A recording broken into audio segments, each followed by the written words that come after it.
వాణిజ్య ఒప్పందాన్ని ట్రంప్ ప్రకటించడం మన దేశ ఎగుమతులకు భారీ ఊరటనిచ్చింది. సుంకాల తగ్గింపుతో ఇరు దేశాల వాణిజ్య సంబంధాల్లో కీలకమైన మార్పులు జరుగుతున్నాయి. ఇన్నాళ్లు 50% టారిఫ్లతో ఎగుమతుల్లో అమెరికా మార్కెట్ కు దూరంగా ఉన్న భారత్ సుంకాల తగ్గింపుతో ముందంజలోకి దూసుకొచ్చింది. అమెరికా సవరించిన టారిఫ్లతో భారతీయ ఎగుమతిదారులకు ఏకంగా 32% పన్ను భారం తగ్గింది. దీంతో ఏ రంగాలకు లాభం చేకూరుతుంది అన్న దానిపై ఆసక్తి పెరిగింది.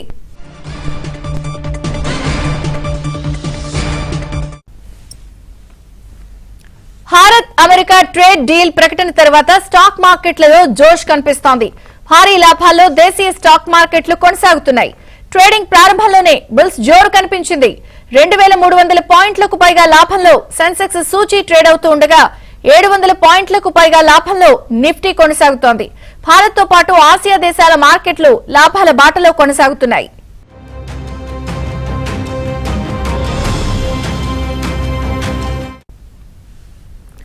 ఇన్నాళ్లు బలహీనపడిన రూపాయి సైతం భారీగా బలపడింది. డాలర్తో పోల్చితే రూపాయి 1.2% బలపడింది. ₹90.40 దగ్గర డాలర్ మారకం ట్రేడ్ అవుతోంది. బంగారం, వెండి ధరలు కూడా భారీగా పడిపోవడంతో ఇన్వెస్టర్లలో ఆసక్తి పెరిగింది.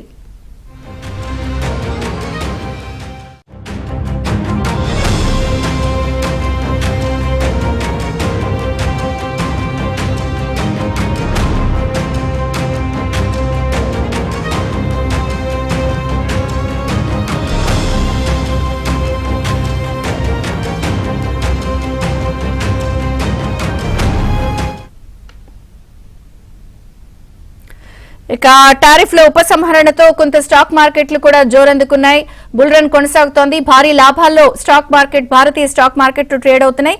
అలాగే రూపాయి మారకం విలువ కూడా కొంత బలపడింది. రూపాయికి సంబంధించి అమెరికా సుంకాల తగ్గింపు నేపథ్యంలో అనలిస్ట్ జీవీరావు గారు మనతో ఫోన్ లైన్ లో ఉన్నారు. వారితో మాట్లాడదాం. జీవీరావు గారు, గుడ్ ఆఫ్టర్నూన్ అండి. సో టారిఫ్ల తగ్గింపు అంశం ఇప్పుడు ఇది కొంత స్టాక్ మార్కెట్ల జోరు కనిపిస్తోంది. ఈ ఎఫెక్ట్ ఇలాగే కంటిన్యూ అవుతుందా? ఏ రంగాలకు లాభం అంటారు? గుడ్ మార్నింగ్ అమ్మా. అయితే ముందు ప్రధానంగా ఇక్కడ మనం తెలుసుకోవాల్సిన ఒక విషయం ఏంటంటే, ఇది కేవలం మౌఖికంగా అమెరికా అధ్యక్షులు చేసినటువంటి ప్రయత్నం మాత్రమే. అయితే ఇది రియాలిటీగా ఈ అగ్రిమెంట్ల మీద సంతకాలు కూడా జరిగితే అప్పుడు మనం దీనిపైన పూర్తి స్థాయిలో నమ్మకం పెట్టుతూ ఉంటాం. కాకపోతే అటువంటి డీల్ జరగడానికి అవకాశాలు ఎక్కువగా ఉన్నాయి. అది పూర్తిగా అది కనుక జరిగింది అనుకోండి, రానున్న కొద్ది రోజుల్లో ఇది ఇంకా ఎక్కువ ఉపయోగం మనకు జరిగే అవకాశం ఉంది.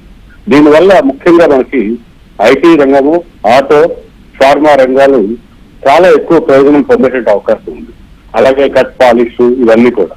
అయితే ముఖ్యంగా వీటితో పాటుగా మనకి ఇంకొక ప్రధానమైనటువంటి ప్రయోజనం ఏంటంటే, రూపాయి మార్కెట్ విలువ కూడా చాలా స్పందన అవుతుంది.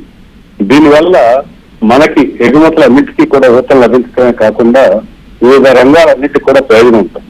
ఇదే సమయంలో మరోవైపు బంగారం, వెండి ధరల్లో తగ్గుదల కూడా చాలా ప్రయోజనకరమైన మార్కెట్లకి. ఈ అన్ని కారణాల వల్ల మార్కెట్ల పెరుగుదల అయితే జరిగింది ఈ రోజు.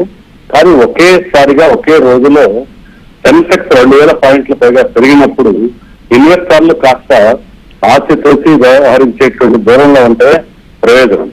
ఎప్పుడు కూడా ఒకసారి వెండి 4 లక్షల రూపాయలు దాటిందని చెప్పి వెండిని కొడతాము, తర్వాత సెన్సెక్స్ ఒక 2000 పాయింట్లు పెరగగానే ఆ రోజును కొడతాము.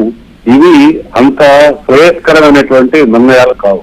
కనుక కొద్దిగా స్టెబిలైజ్ అయిన తర్వాత మాత్రమే మార్కెట్ లో ప్రవేశించడం మంచిది. అంటే భారత్ కు ఈ డీల్స్ అనుకూలంగానే ఉన్నాయి కాబట్టి మరి ఇన్వెస్టర్లు ఏం చేయాలంటారు ఈ టైంలో?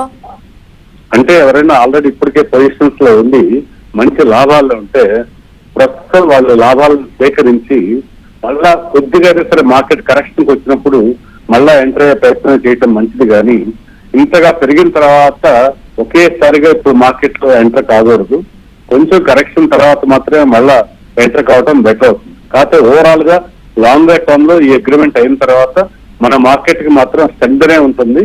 అందులో ఏమి సందేహం లేదు. కానీ ఇన్వెస్టర్స్ మాత్రం కొంచెం క్రమబద్ధీకరణగా, అంటే ఒక సిస్టమాటిక్ వేలో చేసే ఆలోచన చేయాలి తప్పితే ఒకే రోజు భారీగా స్పెక్యులేటివ్ పొజిషన్స్ తీసుకోకపోవడం మంచిదన్నమాట. ఓకే, అంటే ఇప్పుడు గత వారం రోజుల నుంచి కూడా చూస్తున్నాము, కాస్త సిల్వర్ దిగొచ్చింది, గోల్డ్ కూడా కాస్త పర్వాలేదు. మరి ఈ డీల్ ద్వారా వాటి పరిస్థితి ఏంటి? వాటిల్లో కూడా ఏమైనా ఇన్వెస్ట్ చేయొచ్చా, లేకపోతే ఆగాలా, లేకపోతే అమ్మేసుకోవాలా? ఏమన్నా కొన్న వాళ్ళు ఆల్రెడీ డిజిటల్ సైడ్ కానీ ఎట్లా, మీరేం సలహా ఇస్తారు? అయితేనమ్మా, బంగారం వెండి విషయానికి ఈ డీల్ కి పెద్దగా ఎక్కువ ఎఫెక్ట్ ఉండదు. ఎందుకంటే అది అంతర్జాతీయ పరిణామాలను బట్టి మాత్రమే ఉంటుంది.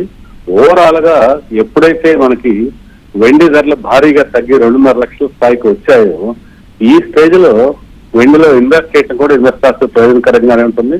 అలాగే బంగారం కూడా 1,50,000 స్థాయిలో ఇన్వెస్టర్స్ ఇన్వెస్ట్ చేయడమే మంచిది. ఎవరైతే ఇప్పుడు కొత్తగా కొందామనుకుంటారో వాళ్ళు స్లోగా ఈ రెండు వీటిలోనూ కూడా ఇన్వెస్ట్ చేసుకుంటూ వెళ్తే ఒక 2-3 సంవత్సరాల కాలంలో చాలా మంచి ప్రయోజనకరమే ఉంది. నిజానికి లాంగ్ రన్ లో ఇన్వెస్టర్స్ వాళ్ళ యొక్క పోర్ట్ఫోలియోలో ఖచ్చితంగా బంగారం వెండికి సముచిత స్థానం ఇవ్వడం చాలా మంచిదమ్మా. నిజానికి స్టాక్ మార్కెట్ కన్నా కూడా బంగారం వెండిలోనే 2-3 సంవత్సరాల కాలంలో ఎక్కువ రిటర్న్స్ ఇచ్చే అవకాశం ఉంటుంది.